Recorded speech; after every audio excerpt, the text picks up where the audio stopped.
Why does one freight broker make six figures and another fail?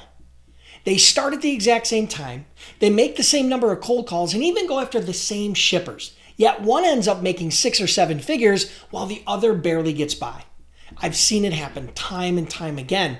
And after working with thousands of brokers, I can tell you it's not luck, it's not who you know, and it's definitely not about being the cheapest. The difference comes down to one thing that almost no one is talking about. And I'll reveal to you today in this Freight Broker Training Reboot. What differentiates top freight brokers, the people who earn the top 5% as a freight broker, versus the average freight broker versus the unsuccessful freight broker, right? So I was thinking about this and the answer kind of came to me, and I said, the most successful freight brokers are the most educated freight brokers. Now, lean in a little bit, because this is not about formal education. This is not about your college degree or where you graduated from college or having 160 genius IQ. That's not what this is about. But there are 4 areas, okay? It's about being educated in 4 key areas, right? The first of those, and these are in no discernible order, okay? The first of those is educated in and around your niche. So whatever your niche is, if your niche is produce or steel or heavy equipment or any of the number of niches out there, the top freight brokers are the freight brokers that are the most educated in and around their niche. Very important. You have to be able to speak the lingo. You have to be able to understand and have a dialogue, a meaningful dialogue with people in your niche, whether they be a carrier, whether they be a shipper, whether they be someone you're looking to hire, whatever the case may be, you have to be educated about your niche. So this is one of the key areas where education and being educated is a huge differentiator between the top freight brokers and the bottom freight brokers, okay? Everybody else falls somewhere in between, okay? So that's number 1, being educated about your niche. Number 2 is being educated about your prospect or customer's company, right? So being educated about the companies that you're prospecting. For example, what type of products do they make? Who is their leadership team? Like, who's their CEO? Who's their CFO? What's their backstory? What's their origin story, right? What type of products do they offer? How big are they? How many different locations do they have?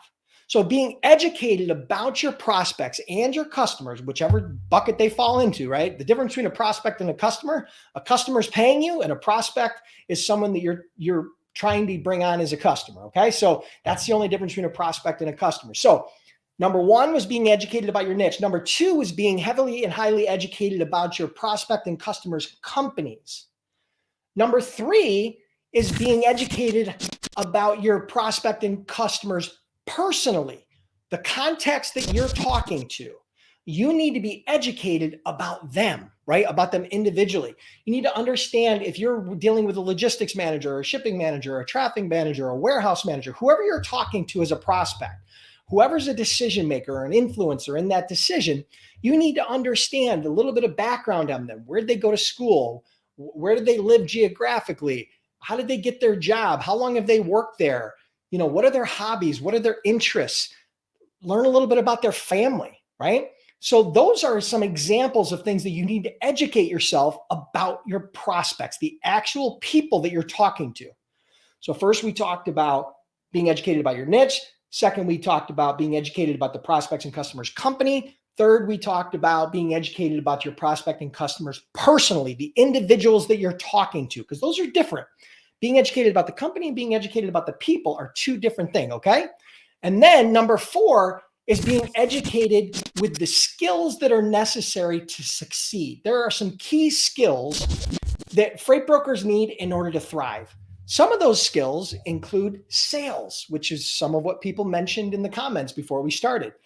You know, having strong sales skills. Some people talked about negotiating. Other skills might be marketing or leadership. Those are examples of skills that you need to educate yourself on. Now, you don't need to be an expert at all of them, but you do need to continue to invest in those skills. And so that's a lot of what Freight Broker Bootcamp does. That's a lot of what I've done with my Freight Broker Sales Accelerator program. The most successful freight brokers are the most educated brokers. And it doesn't mean you have to be formally educated. It doesn't mean you have to graduate from college. It doesn't mean you have to have a genius level IQ. What it means is you have to self-educate. You have to educate yourself about your niche, about the companies you're going after, about the prospects you're talking to, and the skills necessary to succeed, some of which are sales and marketing and negotiating and leadership. Okay, guys, that's a wrap. But if you're looking for freight broker startup help or to become a freight broker or freight agent, you need to check out freightbrokerbootcamp.com, which is my self-paced online training program. I've had over 10,000 students, and we offer a 60-day, 100% money-back guarantee. Now, if you're already a freight broker or freight agent and you need help with freight broker sales and how to get shippers, you really need to check out my Freight Broker Sales Accelerator coaching program.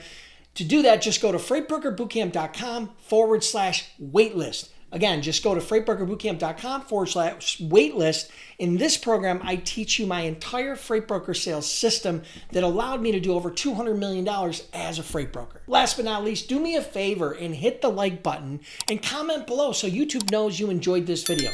Thanks, and I'll see you on the next one.